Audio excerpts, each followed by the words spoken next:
Orang zaman modern ya, atau orang zaman sekarang itu menganggap bahwa patung itu adalah sesuatu benda yang mati ya. Tetapi sebetulnya tidak. Kalau orang yang paham patung itu sebetulnya dia hidup. Oleh karena itu di banyak ajaran termasuk ajaran apapun ya, hampir semua ajaran ya, kecuali Islam itu menempatkan patung kepada sesuatu yang sakral atau sesuatu yang dihormati. Kenapa? Karena sebetulnya mereka hidup. Kalau versi Osho itu patung bukan untuk disembah tapi untuk sebagai sarana memusatkan diri supaya kalau orang meditasi itu bisa pikirannya tidak kemana-mana. Nah itu satu. Kalau versi Jawa itu patung itu juga dihormati, versi Jawa, versi Bali, India, ya ajaran-ajaran India, nah, termasuk juga Buddha. Ya. Buddha itu patung Buddha itu bukan disembah, tetapi digunakan sebagai sarana pemusatan ketika orang meditasi gitu.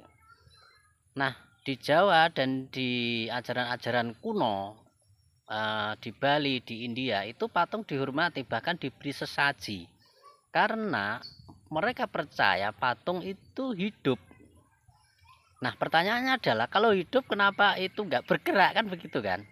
Nah ini sebetulnya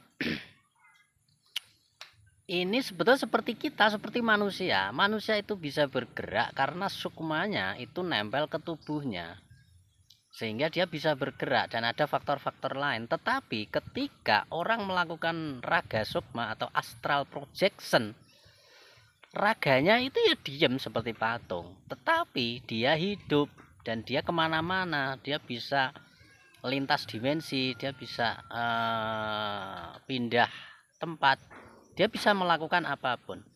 Jadi patung itu sebetulnya hampir sama seperti manusia. Manusia ini, kita ini juga patung sebetulnya. Tubuh kita ini adalah kendaraan yang digunakan oleh jiwa atau roh atau sukma ya. Jadi sukma, kemudian di dalam sukma itu ada jiwa atau roh gitu. Jadi itu ada lapisan-lapisan ya. Tubuh kita ini adalah hanya kendaraan, hanya rumah saja yang kita tinggali. Tubuh kita ini rumah. Jadi aku bukan tubuh, kita bukan tubuh. Tubuh ini adalah kendaraan, tubuh ini adalah rumah. Tubuh adalah tempat tinggal. Sama seperti patung, ada yang bersemayam di situ dan patung itu hanya sebagai tempat tinggalnya atau sebagai rumahnya. Jadi logikanya sama ya antara patung dan manusia. Nah, manusia itu bisa bergerak, bisa hidup karena sukmanya nempel ke tubuhnya. Ketika sukmanya pergi atau yang disebut dengan astral projection atau yang disebut juga dengan raga sukma atau rogo sukmo, ya nggak bisa bergerak sama seperti patung, tapi dia hidup, dia nggak mati. Nah makanya di banyak ajaran patung ini kemudian dihormati, diberi sesaji dan sebagainya. Karena mereka hidup dan kita bisa berkomunikasi dengan patung-patung tersebut kalau kita peka. Ya, saya dulu pernah melihat di museum ya patungnya Pithecanthropus kalau nggak salah ya, Pithecanthropus erectus yang ada di Terban, Kudus itu. Ada salah satu teman yang saya ajak ke sana itu juga ngomongnya dia hidup. Ini hidup Pak gitu. Jadi dia masih hidup gitu. Dia masih tinggal di situ, rohnya, jiwanya atau sukmanya, istilahnya seperti itu. Dan memang kalau kita lihat secara fisik pun itu berbeda antara benda-benda lain dan patung tersebut. Saya melihatnya ada perbedaan. Nah, patung tersebut pernah saya posting juga di Facebook. Ya, patung itu Pithecanthropus erectus. Nah, kita bisa komunikasi dengannya ketika kita peka. Jadi patung bukan sesuatu hal yang disembah, tapi patung sesuatu hal yang memiliki kehidupan. Dia hidup, tetapi dia tidak bisa bergerak. Meskipun patung terbuat dari semen misalkan. Kan kadang orang kan itu terbuat dari semen, itu sama aja dengan semen lah. Sama seperti manusia. Manusia kan apa? Cuma daging. cuma darah, kenapa bisa hidup? Kan seperti itu.